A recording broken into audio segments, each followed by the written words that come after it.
오늘 이 시간은 시편 34편을 중심으로 해서 여호와의 선하심을 맛보아 알지어다 라는 제목을 가지고 은혜를 하고자 합니다. 여기 8절에 보면 이렇게 말하고 있습니다. 너희는 여호와의 선하심을 맛보아 알지어다. 즉 하나님의 선하심을 맛보자, 그런 말이죠. 이 시편 34편은 여기 보면 이렇게 나와 있어요. 그 설명, 다윗이 아비멜렉 앞에서 미친 척 하다가 쫓겨나서 지은 시, 이렇게 되어 있죠. 아비멜렉은 블레셋의 왕의 총칭을 아비멜렉이라 그럽니다. 애굽의 왕이 바로 한 것처럼 이 블레셋 왕들을 아비멜렉이라 그러죠. 근데 이 다윗의 시편 34편은 이제 다윗이 사울 왕을 피하여 블레셋 가드라는 데로 갑니다. 가드. 블레셋은 이게 도시국가였잖아요. 가드 왕 아기스라는 사람이 있는 곳에 피신하게 됩니다. 자, 그런데 블레셋 사람들이 다윗을 알아봤어요. 다윗을 알아보고 다윗 그 왕에게 보고합니다. 저 사람이요, 누군지 아시나요? 저 사람이 바로 다윗이라는 사람인데 골리앗을 죽인 자입니다. 그래서 이스라엘 백성들이 사울이 죽인 자는 천천히요, 다윗은 만만이로다 하며 그를 높여 찬양했던 그 인물입니다. 저거 죽여야 됩니다, 이렇게 말합니다. 다윗이 그 이야기를 듣게 됩니다. 너무나 떨었어. 얼마나 떨었냐면 심히 두려워했다, 이렇게 말해. 이 사울왕을 피하여 도망갔을 때에는 그냥 두려워 도망갔는데 거기 가서는 심히 떨었다 그래. 하여튼 그렇게 두려워하는데 어떻게 했을까요? 아마 한번 여러분들이 그런 상황이 되었어.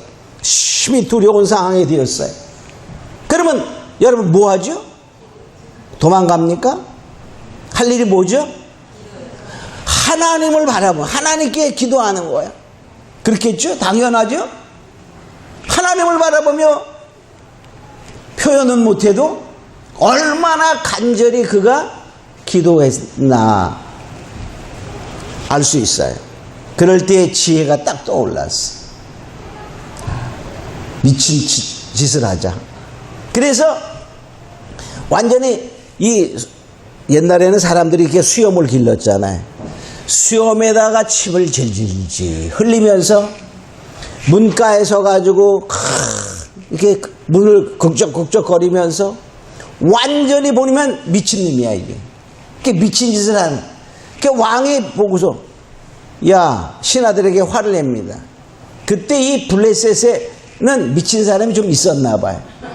아니, 우리나라에 미친 자가 부족해가지고 어서 미친놈, 다른 나라에 미친놈 들고 와서 나한테 얘기하냐? 야, 쫓아버려.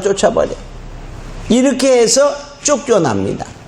이렇게 쫓겨나서 피신해서 이제 아둘람이라는 굴 속으로 피신하게 되죠. 그리고 나서 아마 어떻게 했을까요? 야, 하나님은 멋지시다.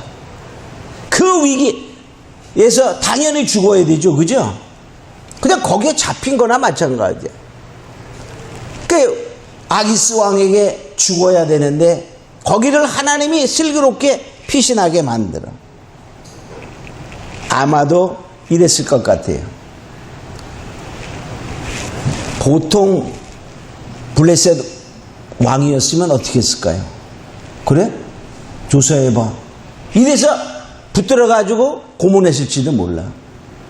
근데 하나님이 딱 그의 눈을, 이 연기를 잘했을까 못했을까? 막 그렇게 잘하지는 못했을 거야. 그런데 완전 미친놈으로 보이게 만들어버리는 거예요. 그리고 귀찮은 존재로 하나님이 그 가드왕 아기스의 눈을 그렇게 조작하는 거예요. 그래서 피신하게 했습니다. 그러니 얼마나 하나님을, 야, 하나님이 나에게 이렇게 하셨어. 이렇게 하며 자랑하는 거야. 그래서 여기 보니까 이 시편 34편은 하나님을 찬양하고 다윗이 자랑하는 거예요. 하나님이 나에게 이렇게 역사했다. 하나님이 정말 이런 분이야. 이렇게 하고 하나님의 선하심을 맛보았어요. 그리고 자랑하는 거예요. 여기 보니까 이렇게 말합니다. 1절 2절에 보면 여호와를 항상 송축하며 그를 송축함이 내 앞에 계속하리로다. 내 영혼이 여호와를 자랑하리니 그랬어요. 공고한 자가 이를 듣고 기뻐하리로다. 그러니까 하나님이 나에게 이렇게 힘든 그 역경 속에서 나를 이렇게 구출해냈어, 이렇게 보호하셨어 하며 자랑하느니 공고한 자리에 있느냐, 환난 가운데 있느냐, 힘든 가운데 있느냐, 그런 자여 너희도 하나님의 선하심을 맛보고 기뻐하라 하는 것입니다. 우리가요 정말 맛보면은 자랑하고 싶을까 안 하고 싶을까? 에? 아니 어디 가서 맛있는 집에 가서 기대하지 않고 갔는데 먹는데 너무 맛있어, 값도 좋아. 그럼 어떨까요? 아니 음식점에 가서 맛있게 자기가 먹으면 그것도 자랑하고 싶은데 하나님의 역사함을 경험하고 체험한 그것을 정말 자랑하고 싶어하는 다윗의 마음이 표현된 게 바로 이 시편 34편입니다. 그래서 뭐냐? 공고한 자가 있습니까? 내 말을 들어라. 그리고 너희도 뭐해라? 이 하나님의 선하심을 체험하고 경험하여 하나님의 역사를 체험하라 하는 거예요. 여러분 힘든 가운데 있습니까? 다윗처럼 하나님을 정말 맛보는 자가 되기를 원합니다. 아, 나 옛날에 맛봤는데 맛이 다 달라. 맛이요 그냥 그림에서 본 맛과, 그죠? 야, 어디 가니까 너무너무 아름다워. 이렇게 해가지고 그냥 그런 것과 직접 가서 본 거와 달라요. 그죠? 근데 직접 가서도 이렇게 멀리서 본 것과 멀리서도 보고 그 속에도 들어가 보고 다 한 거하고 달라. 바다 구경을 갔습니다. 야, 멋있다. 그래. 근데 바다의 속에 들어가서 수영도 해본 사람과 그냥 밖에서 본 사람하고 경험이 다르죠. 그죠? 또 바닷속에 들어가서 바다의 모양도 본 사람들하고 경험한 거하고 달라. 마찬가지로 하나님의 맛도 겉만 맛보는 사람이 있고 속에 깊은 것도 맛보는 사람이 있어. 여러분 어떻게 하고 싶습니까? 여러분이 원하는 것을 정말로 하나님의 역사함을 경험하는 자에게 있음으로 축원합니다. 그럼 과연 다윗은 어떤 하나님을 맛보았나 보면 첫째 이렇게 말합니다. 여기 4절에 보니까 이렇게 말하고 있어요. 내가 여호와께 구하매 내게 응답하시고 내 모든 두려움에서 나를 건지셨도다. 두려움에서 건지시는 하나님을 경험한 거야. 얼마나 그거 두려웠겠어요. 그죠? 자, 이렇게 표현하고 있습니다. 사무엘상 21장 10절에는 그날에 다윗이 사울을 두려워하여 일어나 도망하여 사울을 두려워하여 도망하여 그래서 가드로 갔어. 블레셋에. 근데 거기에 가서 보니까 이렇게 표현해. 사무엘상 21장 12절에는 다윗이 그 말을 마음에 두고 가드왕 아기스를 심히 두려워했다 그래. 아니 두려워서 도망갔는데 더 두려워졌어. 응? 개를 피해가지고 도망갔는데 호랑이를 만나는 거야. 막 그런 식이야. 그러니 그렇게 두려워 떨고 있는 그때에 그런 말이야. 두려움에서 건지셨다. 그 말은 뭐야? 두려움이 사라졌다는 거야. 하나님께 구하니 하나님이 두려워하지 말라. 하나님의 평안한 마음을 줬다는 거야. 이렇게 하라. 그러니까 어떨까? 그냥 해결되는 거야. 해결되는 거. 다윗이 그때 소리내 기도했을까요? 아마 그렇게 소리내서 기도하면 금방 잡히지. 속으로 얼마나 간절히 기도했을까? 그가 간절히 구하매, 그러단 말이에요. 간구하매, 그런 말이에요. 하나님이 주시는 마음은 바로 하나님의 생각은 우리에게 평안을 주는 거예요. 예레미야 29장 11절에 보면 이렇게 말합니다. 나 여호와가 말하노라. 너희를 향한 나의 생각은 내가 아나니 재앙이 아니라 곧 평안이요 장래의 소망이다. 평안을 주고 하나님이 이거를 피하게 하신다. 이렇게 다윗에게 사인을 준 거예요. 그러니까 어떨까요? 하나님을 경험한 자잖아. 그러니 하나님의 주시는 평안을 갖고 이제 하나님이 구출하자는 소망을 갖고 편안한 평안을 누리는 모습을 보게 됩니다. 예수님도 두려워 떠는 제자들에게서 첫 번에 하신 말씀이 그거였어요. 요한복음 20장 19절에 보면 두려워 떠는 그 제자들이 숨었습니다. 그에 부활하신 첫날 저녁에 떨고 있는 제자들에게 가서 첫 번째 하신 말씀이 이거죠. 자, 안식 후 첫날 저녁 때에 제자들이 유대인을 두려워하여 모인 곳에 문이 닫았더니 예수께서 오사 가운데 서서 가라사대 너희에게 평강이 있을지어다. 이렇게 말. 그러니까 주님이 주시는 마음은 평안이라는 거예요. 그러니까 두려울 때 뭐 하라고요? 간구하매, 그 말이에요. 두려움에서 건지시도다. 할렐루야. 자, 오늘날 세계가 코로나19 때문에 두려워하고 있죠. 그죠? 요새 보니까 날로 확진자 수가 많아지는 것 같아요. 자, 8월 7일 10시 현재로 보면요. 약 이틀 전이죠. 그때로 볼 때 1,900만이 넘었어요. 2천만에 가까워요. 세계의 확진자가 1,923만 8,021명이야. 사망자가 약 72만쯤 됩니다. 엄청난 속도로 많아지는 거예요. 이웃나라 일본도 1,000명 돼서 이제 1,600명대로 되는 거예요. 하루 확진자가. 응? 사망자는 이런 식으로 간다면 엄청나게 아마 1년 후 된다면 엄청난 많은 사람이 걸리고 또 죽고 할 거예요. 자, 그런데 보니까 이것이 보면요.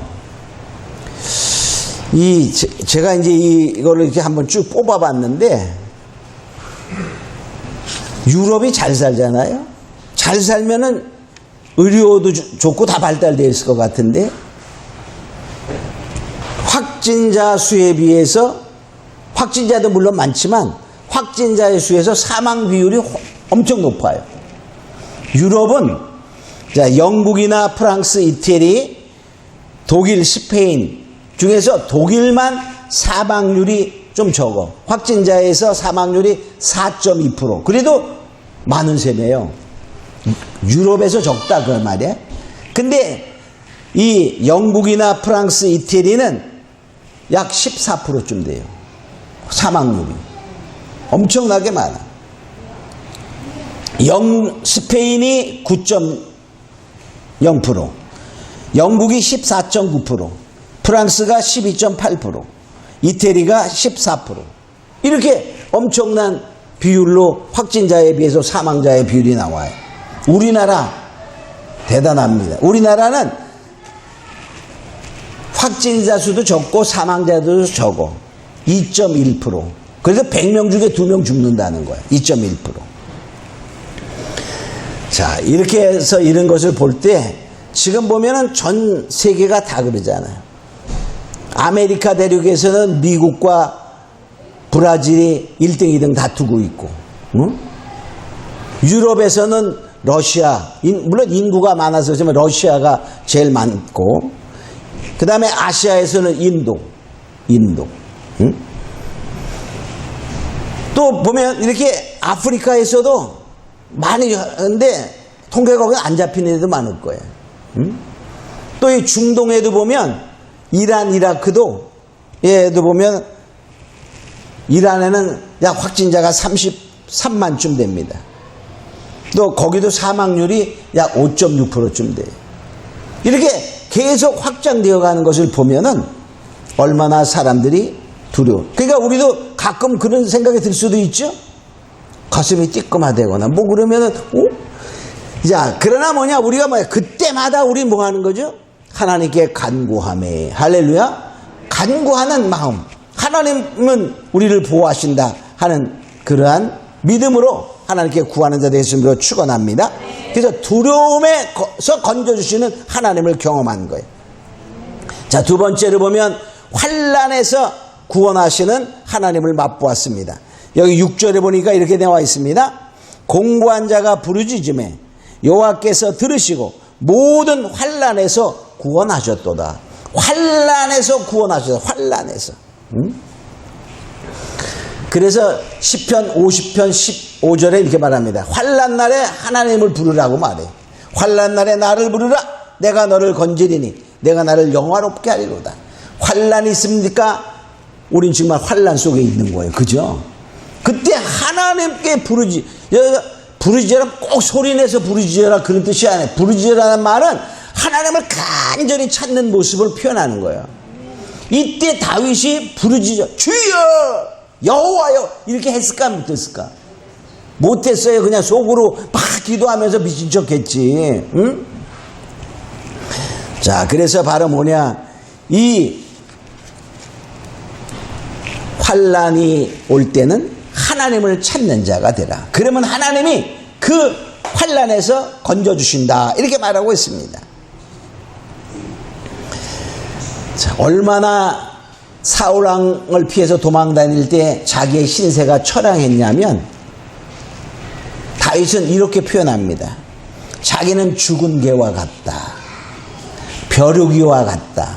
벼룩이는 보이지도 않죠. 그죠? 자, 그런데 자, 이 사무엘상 24장 14절에 이렇게 이스라엘 왕이 누구를 따라 나왔으며 누구를 쫓나이까 죽은 개나 벼룩을 쫓으니이다. 자기를 가리켜 죽은 개. 죽은 개는 뭐야? 보잘것없는 거야. 그만큼 자기가 곤고한 속에 있음을 표현하는 겁니다. 우리는 죽은 게 있으면 누군가 금방 가져갈 것 같아. 그죠? 뭐 하려고? 탕거리 하려고. 근데 외국에는 가져가지도 않아요. 자, 그냥 버려지는 거야. 그러한 어려운 신세인 것을 표현하고 있는 거야. 지금 정말 다 힘들잖아. 세계가 코로나19 때문에 정말 질병의 환난 시대다. 이렇게 볼 수 있어. 이게 얼만큼 갈지도 모르잖아. 그죠? 자, 또 뭡니까? 이 전쟁의 위험도 있어요. 특히 우리가 북한 핵 문제. 미국에서는 지금 이렇게 판단합니다. 북한은 ICBM, 대륙간 탄도미사일에다가 탑재할 수 있는 소형 핵탄두를 만들었다라고 인정을 하는 거예요. 그러니 미국도 쏠 수 있다. 그런 말. 그러면서 지금 말합니다. 국회의원들이 협상에 진전이 없다면 북한 핵 문제를 근본적으로 해결하는 방법을 찾아야 된다. 근본적으로 해결하는 방법을 찾아야 한다. 그게 뭘까? 협상은 지금 안 되고 있잖아요. 그죠? 근본적으로 해결하는 방법이 뭘까요? 모르겠죠? 자, 생각해봐. 뭐해? 근본적으로 해결하려면 강제로 하는 수밖에 없어. 강제로 한다는 말은 뭐예요? 아니, 달래는데 안 줘. 그러면 내 강제로 하려면 뭐야? 빼앗는 거야. 빼앗는 거. 그 빼앗으려면 어떻게 해야 돼? 때려야 빼앗지. 그냥 달래니까 안 주니까. 응? 그래서 대북 제재로만은 안 된다. 이렇게 판단하고 있어요. 자, 8월 4일부터 6일까지 3일간 미국 네바다주는 미국에서 이 핵실험도 하고 또 사막이 많아가지고 이런 전쟁 연습을 하는 그런 지역들이 있어요.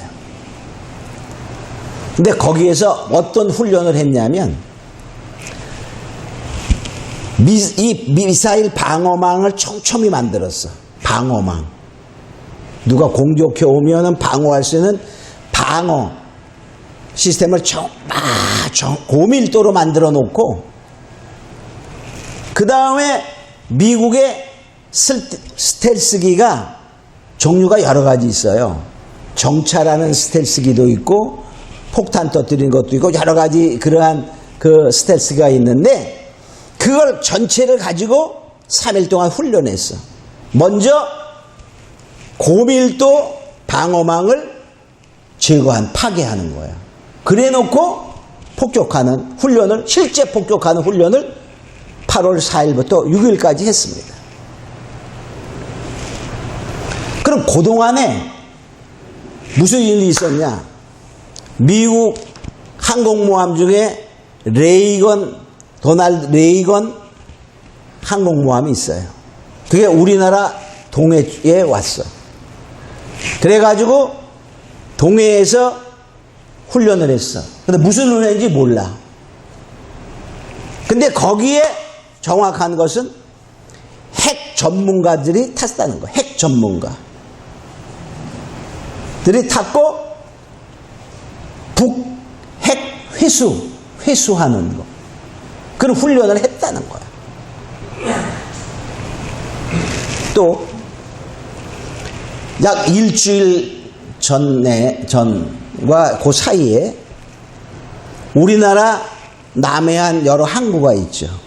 거기에 미국의 사전 물자 배치선, 사전 전쟁 물자 배치선이야.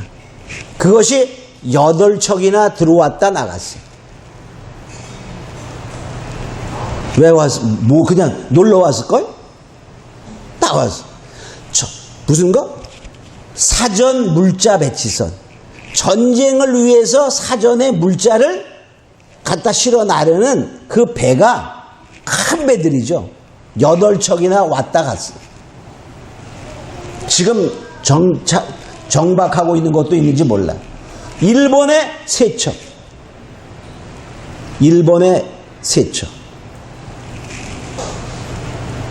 이게 뭘 의미하는 거예요?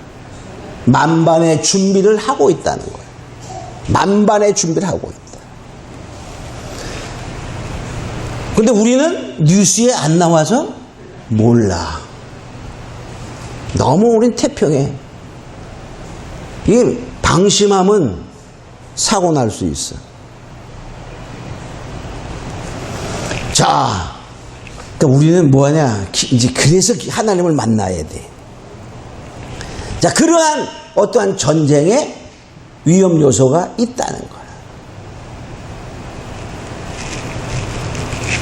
트럼프가 대통령이 되는 게 좋을까? 안 되는 게 좋을까? 정확한 판단은 어렵지만 트럼프가 제 생각에는 어떤 것을 할지 몰라. 그런 아주 인물이다고 보면 됩니다. 자, 그런데다가 또 뭡니까? 이제 경제가 문제가 되는 거예요. 경제가. 다 온 세계가 마이너스 성장을 하고 있어. 마이너스 성장을 하고 있다는 말은 성장이 아니라 퇴보하고 있다, 그런 말이에요. 자, 그러니까 마이너스가 십몇 프로 이런 식으로 다 각 나라마다 마이너스 보통 십몇 프로 됩니다. 거기다가 미중 경제 전쟁을 또 하고 있죠. 중국의 은행들이 파산하기 시작했습니다. 우리나라 IMF 때도 우리나라 은행들이 파산 직전에 갔어. 근데 파산하면 문제가 생기니까 그냥 나라에서 돈을 대가지고 파산만 안 시키고 합병을 했어. 그래서 많은 은행들이 합쳐지고 그랬어요. 그죠? 그리고 외국인한테 팔거나 그랬어. 자, 그러면 어떻게 될까? 엄청난 이제 시간이 좀 더 흐르고 가면은, 지금은 집값이 막 오르고 나고 그러지. 올라갑니까? 호가만 올라있어. 호가. 부르는 값만. 팔립니까? 호가에? 안 팔리는 거야. 자, 어떻게 갈지 몰라. 어떻게 갈지 몰라. 여러분 생각해 보세요. 점점 이렇게 되는 상황 속에서 100만 원 벌 사람이 90만 원 벌고 돈의 가치는 떨어져. 그럼 실제로다는 100만 원이 아니라 100만 원 사람이 60만 원, 70만 원 버는 효과가 이제 얼마 있다 금방금방 오는 거예요. 자, 우리가 그런 상황이 되어가고 있는 경제적인 위기, 이런 환란이 있어요. 이럴 때 우리가 어떻게 하라고요? 거기에서 건지시는 하나님을 어떻게 맛보았다. 그런 말이에요. 환란에서 여기 보니까 전염병의 환란, 그 다음에 전쟁의 환란, 경제적인 환란, 이러한 모든 그 환란에서 하나님이 건지시는 하나님이 우리에게 나의 하나님으로 우리가 믿잖아요. 그런 거가 더 어떻게 깊이 체험하면 거기에서 하나님이 역사하여 주시는 것입니다. 그렇게 되길 예수님으로 축원합니다. 그러니까 우리가 이런 걸 두려워하는 것이 아니라 기도하면 그 두려움에서 건지시고 또 뭡니까? 그 환란에서 구원하시는 하나님의 은혜가 있다는 거예요. 세 번째로 여기 보니까 7절에 이렇게 말합니다. 여호와의 사자가 주를 경외하는 자를 둘러 진치고 건지셨도다. 그러니까 여호와의 사자, 천사자죠. 천사가 둘러 진쳐서 보호하시고 건져주신다. 그런 말이에요. 천사는 어떤 존재입니까? 우리가 성경에 보면 이렇게 말해요. 시편 103편 20절에 보면 능력이 있어. 여호와의 말씀을 잃으며 그 말씀의 소리를 듣는 너희 천사요. 그러니까 천사는 능력이 있어서 하나님의 말씀을 듣고 하나님의 말씀을 실시한다는 거예요. 그러니까 천사가 하나님의 말씀을 들어 하나님의 말씀을 실현하는 거예요. 그러니까 우리가요 기도할 때 하나님이 하시지만 거기 중간에 누가 천사의 손길을 하나님이 쓰신다는 거예요. 히브리서 1장 7절에 보면 천사에 관하여는 그의 천사들을 바람으로 그의 사역을 불꽃으로 삼으사 하나님이 천사들을 바람으로 사용하고 불꽃으로 사용하고 그런다는 거야. 지금 태풍 불고 있죠. 오고 그러잖아요. 그죠? 이 태풍이 과학적으로 따지면 저기압, 고기압 막 이런 것이 해가지고 움직여지고서 이루어지는 것이 맞지만 그건 우리가 연구한 거고 이런 모든 것이 뭐냐? 하나님의 손길이 있다는 거예요. 하나님. 우주를 누가 창조했는데? 하나님이 창조했었어. 우주의 기류를 누가 운행하시는데? 지구가 돌고 다 운행을 누가 하셔? 하나님이 하시는 거예요. 자, 우리가 홍해를 가를 때 어떻게 갈랐죠? 하나님이 바람을 불게 해서 갈랐어요. 자, 큰 동풍으로 출애굽기에 보면 출애굽기 14장 21절에 큰 동풍으로 밤새도록 불어 물러가게 하셨다. 홍해에 밤새도록 큰 동풍이 불어 물러가게 하셨어요. 이게 뭐야? 천사를 바람으로 사용하는 거야. 그러니까 천사는 능력이 있어. 하나님의 말씀을 듣고 하나님의 말씀을 실시할 수 있다는 거야. 그러니까 천사는 부리는 영으로 우리 구원 얻을 우리를 도우시는 거예요. 히브리 1장 14절에 보면 모든 천사들은 부리는 영으로 구원 얻을 후사들을 위하여 섬기라고 보내심이 아니냐. 그러니까 구원 얻을 우리들을 하나님이 천사를 보내 섬겨. 그래서 우리를 보호하시고 건지시고 할렐루야 하신다는 거예요. 그때 뭐냐? 바람으로 또는 불꽃으로 능력으로 사용하신다는 거죠. 엘리야가 아합 왕에 가서 내가 다시 나타나서 비 오기를 원할 때까지 비 안 옵니다. 이렇게 선언하고 도망갔어요. 그렇죠? 자, 그래서 그리 시냇가를 곳에서 시냇가에 갔어. 시냇물을 마셔. 뭐 시냇물을 마셔도 아마 살 수 있었을 거야. 근데 엘리야에게 뭐죠? 고기도 갖다 주고 떡도 갖다 주는 자가 있었어. 뭐가? 까마귀가. 깍 하는 까마귀가 갖다 줬다 하지만 거기에 손길이 뭐냐? 천사의 손길. 까마귀로 표현했지만 그게 진짜 까마귀인지는 우리도 마찬가지. 우리가 어떠한 것이 있을 때 누구의 손길을 통해서 옵니다. 그죠? 그럴 때 그것을 우리가 까마귀로 표현한다 그 말이에요. 자, 그러니 하나님이 천사를 보내서 역사하시는 하나님. 그러니까 우리는 뭐 하죠? 하나님을 간절히 원하고 바라보면 하나님 역사하시는 거예요. 자, 네 번째로 어떻게 하시는 하나님을 맛보냐면 부족함이 없게 하는. 여기 보니까 9절에 이렇게 말합니다. 너희는 여호와의 선하심을 맛보할지어다. 9절에 너희 성도들아 여호와를 경외하라. 저를 경외하는 자에게 부족함이 없도다. 부족함이 없도록 하나님이 하시는 맛을 봤다는 거예요. 부족함이 없다는 말은요, 우리가 정말 내 멋대로 쓸다 그런 것은 아니에요. 자, 이스라엘 백성들이 출애굽하여 광야에 나왔어요. 근데 먹을 것이 없습니다. 그럴 때 하늘에서 만나를 내려주셨어요. 고기 먹고 싶다 그러니까 뭐 했어요? 하나님이 바람 불어가지고 메추라기가 그냥 글로 날라와서 가만히 있는 거야. 더 도망도 안 가, 못 가. 왜? 그냥 주실 때까지. 그러니까 날아가는 놈을 잡으려면 힘들어. 근데 와가지고 새가 파닥파닥거리고 그냥 가만히 있는 거야. 이렇게 손으로 잡아도. 자, 그러한 하나님의 역사를 통하여 부족함이 없도록 채워주시는 하나님의 은혜가 있음을 알 수 있습니다. 또 뭐냐? 엘리야가 이제 그릿 시냇가에 물이 말라서 하나님 말씀하십니다. 너 사르밧이라는 곳으로 가라. 거기에 보면 어떤 과부가 있어 너를 복양하리라. 그렇게 말합니다. 그 엘리야가 그 말 듣고 갔어요. 근데 아주 어떤 부자 과부가 나올 줄 알았어. 근데 어느 과부가 오는 걸 보고서 하나님이 쌓인 그다. 그렇게 말하는.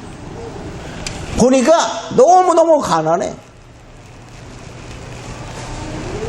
가루 조금과 기름 조금 있는 마지막 걸 가지고 아들과 떡 하나 만들어 먹고 죽을랍니다. 라는 여인이었어요. 그때 하나님의 말씀을 통하여 엘리야가 선언합니다. 나를 먼저 대접하라. 그래야면 이 기근 가뭄이 끝날 때까지 가루가 기름이 소멸되지 아니하리라. 이렇게 선언해. 사라와 가부가 엘리야를 대접했어요. 그 후에 뭡니까? 그냥 없는 것 같은데 쏟으면 나와. 응? 돈이 없는 것 같은데 쓸 때 되면 돈이 생겨. 그런 말에 쉽게 말하면 오늘날로 보면 어떻게 생길까?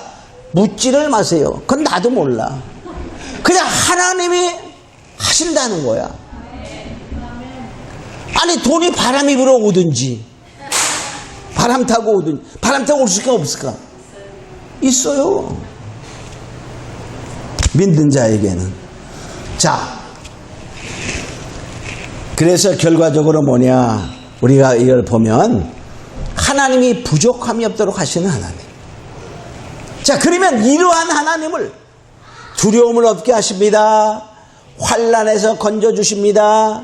천사들로 하여금 보호해 주십니다. 부족함이 없도록 하여 주시는 하나님을 맛보려면 어떻게 해야 되냐? 여기 딱 간단히 다윗은 말하고 있습니다. 여기 이렇게 말하죠. 11절에 보니까 너희 소자들아 와서 내게 들으라. 내가 여호와를 경외하면 너희에게 여호와 경외함을 너희에게 가르치다. 여호와를 경외하는 자는 이러한 선하심을 맛본다는 것입니다. 다윗은 자기가 정말 하나님의 선하심을 맛보고 자신 있게 하나님을 경외하라. 그것을 배워라. 그러면 뭐냐? 하나님이 이렇게 선하신 하나님을 맛볼 수 있다라고 말하는 것을 보게 됩니다. 그래서 여기서 보니까 너희는 와서 듣고 하나님의 말씀을 듣고 그런 말이에요. 그러니까 하나님의 말씀을 통하여 하나님을 경외하는 자가 되면 하나님이 책임지시고 하나님이 두려움에서 건지시고 할렐루야 환난에서 구원하시고 천사들을 보호하여 모든 것에서 건지심과 또한 삶에 부족함이 없도록 하시는 하나님의 은혜를 믿고 우리 하나님을 경외하는 자가 되어 정말 하나님의 축복이 이 어려운 상황 속에서 이기고도 남는 넘치는 축복이 그리스도로 축원합니다.